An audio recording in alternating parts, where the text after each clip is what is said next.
Hello दोस्तों, स्वागत है आपका आज की इस कहानी में। दोस्तों, साल 2009 में एक ऐसी घटना घटी जिसने पूरे मरीन ट्रांसपोर्ट को हिला कर रख दिया। मर्स्क अल्बामा नाम का एक अमेरिकी कंटेनर जहाज जो कि ओमान के सलाला पोर्ट से निकलने की तैयारी में था। इस जहाज की मंजिल थी केन्या का मोम्बासा पोर्ट और इस जहाज को मंजिल तक पहुंचाने की जिम्मेदारी कैप्टन रिच को दी गई थी। कैप्टन रिच अपना सामान बांधकर अपनी वाइफ के साथ निकल चुके थे। उनकी वाइफ अंड्रिया उनको एयरपोर्ट तक ड्रॉप करने चाहती है जहां से उन्हें ओमान पहुंचना था। इधर हम अगले सीन में देखते हैं सोमालियन पायरेट्स का जमघट लगा हुआ है।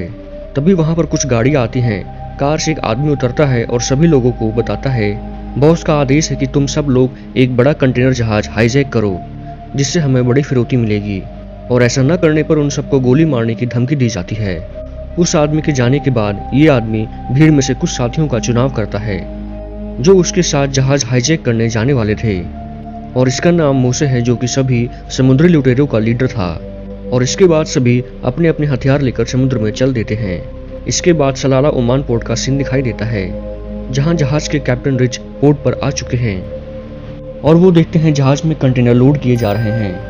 कैप्टन रिच जहाज के कंट्रोल रूम में जाकर अपने क्रू मेंबर से मिलते हैं और सारी अपडेट्स लेने के बाद चलने के लिए बोलते हैं। जहाज के सभी लंगर हटाने के बाद जहाज का इंजन चालू कर दिया जाता है और जहाज अपनी यात्रा पर निकल जाता है। कैप्टन रिच हर एक 2 घंटे में जहाज की पोजीशन के बारे में अपने ग्रुप मेंबर से अपडेट्स लेते रहते थे। इधर हम देखते हैं वो समुद्री लुटेरों का दल सोमालिया से निकलने के बाद एक बड़े कंटेनर जहाज को हाईजैक करने की तैयारी कर रहा होता है। इसी बीच उनके रडार पर एक सिंगल जहाज की लोकेशन मिल जाती है और शायद यहीं से ही इस जहाज की हाईजैकिंग की उल्टी गिनती शुरू हो जाती है। इधर कैप्टन रिच अपने मेल बॉक्स को चेक करते हैं जहां पे उन्हें अमेरिकन यूनियन टेरिटरी की तरफ से एक मेल आता है जिसमें वो देखते हैं सोमालियल समुद्री लुटेरों के बारे में आगाह किया गया है। इसके बाद रिच अपने क्रू मेंबर के पास जाते हैं और अलर्ट रहने को कहते हैं क्योंकि वो सोमालियाई समुद्री लुटेरों का इलाका था जिसका अलर्ट उन्हें पहले से ही मिल चुका था। अब सभी क्रू मेंबर एक ड्रिल करते हैं जिसमें कि अगर उनके ऊपर कोई पायरेट्स अटैक होता है तो उनसे कैसे निपटा जाए। हालांकि रिच एक अनुभवी कैप्टन थे, वो हर एक स्थिति को बारीकी से देख रहे थे। इसी बीच उनकी नजर रडार स्क्रीन पर पड़ती है जहां पे कोई चीज उन्हें जहाज की तरफ बढ़ती हुई दिखाई दे रही थी। जब रिच समुद्र में अपनी दूरबीन से देखते हैं तो वो दोनों चीजें समुद्र में तेजी से उनकी तरफ बढ़ रही थी। इसके बाद रिच अपने मेन क्रू मेंबर जिसका नाम सैन मर्फी होता है उसे रडार चेक करने को कहते हैं। अब रिच अपने चीफ इंजीनियर जिसका नाम माइक होता है उसे फोन के जरिए इस खतरे को आगाह कर दिया था। जहाज को 5 डिग्री लेफ्ट में मोड़ा जाता है जिसके बाद रडार स्क्रीन पर देखा जाता है तो वो बोट्स भी 5 डिग्री लेफ्ट मुड़ चुके होते हैं। अब कैप्टन को शंका की कोई गुंजाइश नहीं रहती, वे समझ जाते हैं ये समुद्री लुटेरे हैं। इसके बाद सभी क्रू मेंबर को अपने अपनी जगह लौटने के आदेश दिए जाते हैं। जहाज की स्पीड भी कैप्टन के कहने पर 120 तक बढ़ा दी गई थी। समुद्री पुलिस से संपर्क करने की कोशिश की गई लेकिन सिग्नल नहीं मिला। अब कैप्टन यूके एमटीओ से संपर्क करते हैं और उनका पीछा कर रहे बोट के बारे में उनके बारीकी से समझाते हैं। इधर दोनों बोट्स जहाज की तरफ तेजी से बढ़ रही थी जिस पर कुल मिलाकर 8 हथियारबंद लोग थे। सेन काफी ज्यादा घबराया हुआ था। वह कैप्टन से कहता है कि अगर आपने कुछ नहीं किया तो ये जहाज खतरे में पड़ जाएगा और शायद हम लोग भी मारे जाएं।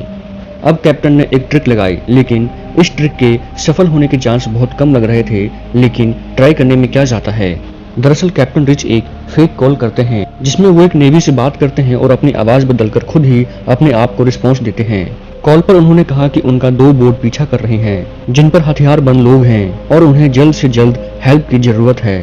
इसके जवाब में उन्होंने खुद से कहा कि नेवी का एक हेलीकॉप्टर 5 मिनट में उनके पास पहुंच जाएगा।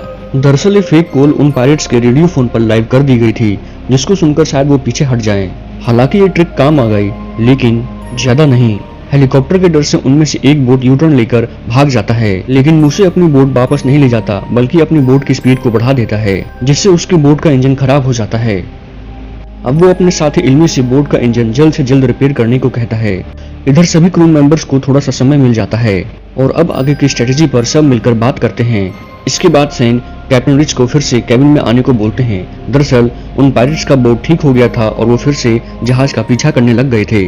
अब कैप्टन के पास कोई ज्यादा विकल्प नहीं बचे थे। वो जहाज के अलार्म को चालू कर देते हैं और जहाज को फुल स्पीड में चलने के आदेश दिए जाते हैं। समुद्री पुलिस से संपर्क साधा जाता है और इस बार फोन लग जाता है। कैप्टन रिच सारी घटना के बारे में पुलिस को बता देते हैं। उधर मूसे रेडियो फोन के जरिए क्रू मेंबर्स को वार्निंग देता है और जहाज रोकने को कहता है। उसके बाद वो लोग अपने बोट से ही क्रू मेंबर्स पर गोली चलाना शुरू कर देते हैं। कैप्टन रिच और क्रू मेंबर्स किसी भी तरीके से उस बोट को अपने जहाज के पास नहीं आने देना चाहते थे। इसके लिए उन लोगों द्वारा हर संभव प्रयास किया गया था। आखिरकार पायरेट्स अपने बोट को अल्बामा के पास लगा देते हैं, फिर सीढ़ी लगाकर जहाज पर चढ़ने लगते हैं। हालांकि हेल्प आने में अभी भी काफी समय था, इसलिए कैप्टन रिच सभी क्रू मेंबर्स को तब तक के लिए छिपकर रहने की सलाह देते हैं और इधर कंट्रोल रूम को भी बंद कर दिया जाता है। वे सभी पायरेट्स रास्ते में आ रहे हर लॉक को गोलियों से तोड़कर अंदर आने की कोशिश कर रहे थे। थोड़ी देर के बाद वो कंट्रोल रूम का दरवाजा गोली से उड़ाकर अंदर दाखिल हो गए थे। कैबिन के अंदर कैप्टन रिच सहित 2 और क्रू मेंबर को गन पॉइंट पर ले लिया जाता है। अब पायरेट्स का लीडर मूसे कैप्टन से एक डील करता है और वो उन सब के जान के बदले पैसे की डिमांड करता है। इसके बाद कैप्टन रिच जहाज पर रखे $30,000 के बारे में उसे बताते हैं। रिच कहते हैं जहाज में $30,000 एक तिजोरी में रखे हुए हैं, आप चाहो तो उसे ले लो और यहाँ से चले जाओ। लेकिन वो पायरेट्स नहीं मानते क्योंकि उन्हें पूरा का पूरा जहाज हजम करना था। इधर जहाज का इंजन ऑफ कर दिया जाता है जिससे वो लोग जहाज को और आगे ना ले जा पाएं। इससे मूसे को शक हो जाता है कि क्रू मेंबर्स के और भी लोग हैं जिन्होंने जहाज के मेन स्विच को बंद कर दिया है, जिससे इंजन बंद हो गया है। उसके बाद केबिन के एक और क्रू मेंबर को गन पॉइंट पर ले लिया जाता है और वो उसे पूछताछ करना शुरू कर देता है। पायरेट्स का लीडर जहाज की तलाशी लेना चाहता था, इसके लिए वो कैप्टन को अपने साथ नीचे ले जाता है और अब वो कहता है कि मुझे इंजन रूम की तलाशी लेनी है, जिसे सुनकर कैप्टन रिच थोड़ा घबरा जाते हैं क्योंकि बाकी के लोग उसी इंजन रूम में छुपे हुए थे। इधर इंजन रूम में दाखिल होते ही पायरेट्स में से एक का पैर बुरी तरीके से घायल हो जाता है क्योंकि वहां पर किसी ने कांच तोड़कर डाल दिया था।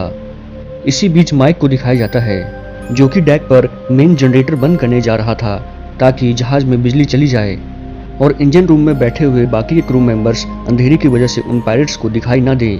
माइक जैसे तैसे करके जनरेटर के पास पहुंचता है और जनरेटर के मेन स्विच को बंद कर देता है, जिससे कि इंजन रूम में पूरा अंधेरा हो जाता है। अब अंधेरे में उन क्रू मेंबर्स को ढूंढना पायरेट्स के लिए काफी मुश्किल था। इधर उनका एक जख्मी साथी भी दर्द से चिल्ला रहा था। अब उधर मूसे कैप्टन से कहता है कि वो उसके जख्मी साथी को ऊपर लेकर जाए और नाजी को नीचे भेज दे। दरअसल नाजी वो होता है जो कि कैबिन में 2 और क्रू मेंबर को गन पॉइंट पर लिए हुए था और मूसे अकेले ही इंजन रूम की तलाशी लेने लगता है। लेकिन अंधेरे का फायदा उठाकर इंजन में छुपे क्रू मेंबर्स मूसे को पकड़ लेते हैं। अब कंट्रोल रूम में रखे रेडियो फोन पर उसके पकड़े जाने की खबर बताई जाती है। मूसे अपने साथी नाजी से कहता है कि वे किसी भी तरीके से उसे छुड़ाकर वहां से ले जाए। अब कैप्टन रिच मूसे और उसके साथियों से कहते हैं कि वो उसे और उसके साथियों को $30,000 और एक लाइव बोट के साथ जाने दे सकते हैं। दरअसल मूसे को पकड़ कर रखने का कोई मतलब भी नहीं था क्योंकि अगर वो मूसे को कुछ करते तो यहाँ पे उनके साथी भी क्रू मेंबर को मार सकते थे।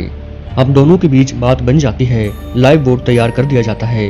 नाजी कैप्टन को बोट के साथ लेकर जाता है और कहता है जब तक मूसे नहीं आ जाता वो उसे नहीं छोड़ेगा क्योंकि इस तरह की चालाकी उसे बर्दाश्त नहीं है। अब मूसे को छोड़ा जाता है।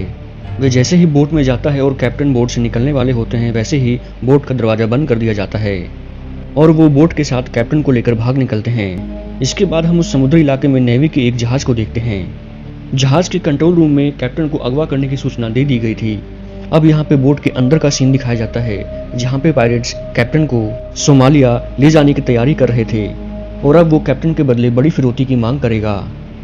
उधर नेवी भी कैप्टन रिच को बचाने के लिए लगातार अपनी स्ट्रेटेजी पर काम कर रही थी और अब उन्हें बचाने की जिम्मेदारी नेवी सील कमांडो को दे दी जाती है।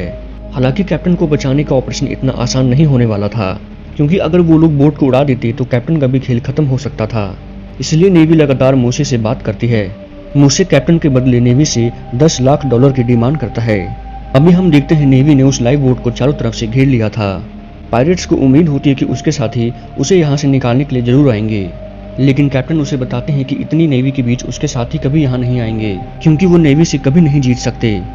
इधर कैप्टन मूसे को समझाते हैं कि वो अभी भी सरेंडर कर दे क्योंकि अगर वो अभी सरेंडर कर देगा तो सब कुछ ठीक हो जाएगा, लेकिन मूसे सरेंडर करने के मूड में नहीं था। इसके बाद बोट के अंदर पायरेट्स कैप्टन के साथ हाथापाई करने लगते हैं। उधर नेवी भी लगातार पायरेट्स के साथ संपर्क बनाए हुए थे। बोट के अंदर एक पायरेट कैप्टन को मारने ही वाला था, तब तक रेडियो पर एक नेवी ऑफिसर की आवाज सुनाई पड़ती है और वो मूसे से कहता है कि मैं तुम्हारे पैसों की बात करने के लिए आया हूँ। कैप्टन को एक खरोच तक नहीं आनी चाहिए। तुम्हारे बोट का ईंधन खत्म हो चुका है और मौसम भी खराब होने वाला है। वैसे भी तुम लोग मरने वाले हो और जितनी जल्दी हो सके तुम लोग कैप्टन को छोड़ दो और अपने पैसे लो और यहाँ से निकलो। हालांकि ये बात सुनकर नाजी कहता है कि ये सब झूठ है और ये सब उनकी चाल है। वे लोग कोई पैसा नहीं देने वाले। हालांकि पायरेट्स के पास अब कोई ऑप्शन भी नहीं बचा था। उनके बोट के चारों तरफ से नेवी ने उन्हें घेर लिया था। नेवी के स्नाइपर कमांडो उनके ऊपर निशाना लगाने के लिए पोजीशन ले लेते हैं। नेवी ऑफिसर मूसे से कहता है कि तुम्हारा बॉस हमारे ऑफिस में है और चलो चलकर पैसों की बात कर लेते हैं। उस ऑफिसर की बात में आकर मूसे उनके साथ चलने के लिए तैयार हो जाता है। दोस्तों, नेवी यहाँ पर दरअसल एक प्लान बनाती है, क्योंकि नेवी के स्नाइपर के निशाने पर 3 लोग आ रहे थे लेकिन चौथा आदमी नहीं आ रहा था और शायद इसी वजह से वो लोग मूसे को बाहर ले आए थे। अब तीनों निशाना क्लियर होने के बाद नेवी कमांडो सीधे उनके भेजे में गोली मार देते हैं। बोट को फिर खींच लिया जाता है और कैप्टन को वहां से निकाल लिया जाता है और इसके बाद कैप्टन को मेडिकल चेकअप के लिए भेज दिया जाता है। इधर दिखाया जाता है उनका लीडर मूसे, जो कि नेवी के कब्जे में आ चुका था। उसे गिरफ्तार कर लिया जाता है और उसे ये भी बताया जाता है कि उसके बाकी के साथियों को मार गिराया है। खैर, अब मूसे की जिंदगी अमेरिकन जेल में कटने वाली थी। दोस्तों, इस ऑपरेशन में नेवी का एक अहम रोल था, लेकिन कैप्टन रिच ने जो डिसीजन लिए वो दुनिया के लिए एक इंस्पिरेशन है। उन्होंने न केवल अरबों रुपए का जहाज उन लुटेरों से बचाया, बल्कि अपने साथियों को भी एक खरोच तक नहीं आने दी। ये स्टोरी आपको कैसी लगी कमेंट सेक्शन में जरूर बताइएगा। फिर मिलते हैं नेक्स्ट वीडियो में।